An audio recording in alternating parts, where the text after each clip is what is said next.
Hello everyone, আসসালামু আলাইকুম। সকলে কেমন আছেন? আজকে আপনাদের সাথে শেয়ার করতে চলছি কিভাবে একটা জামায় গলার সেট করার পরে, বকরম দিয়ে গলা সেট করার পরে কিংবা কাপড় দিয়ে গলা সেট করার পরে কিভাবে সেটা জামার সাথে অ্যাটাচড করে দিতে হয়। অনেকে মেশিনের সেলাই দিয়ে আপনার অ্যাটাচড করে দেয়, তবে অনেকের এটা পছন্দ না। অনেকে হাতে সুন্দর করে ছোট ছোট ফোড় দিয়ে তোরপাই করে নেয়।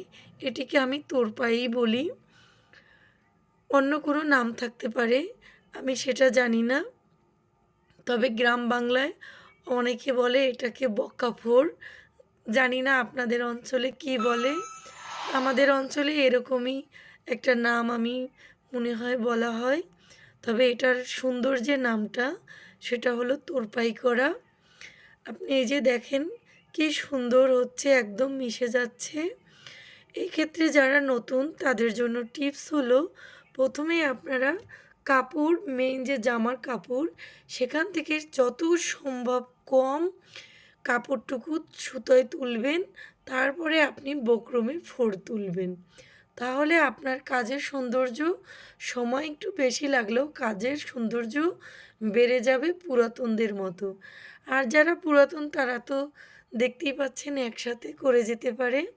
তবে আমার কাছে মনে হয় যারা নতুন কিন্তু কাজের ফিনিশিং সুন্দর করতে চান, তারা একটু খেয়াল করে এইভাবে উঠিয়ে নিলে অবশ্যই আপনাদের কাজ খুবই সুন্দর হবে।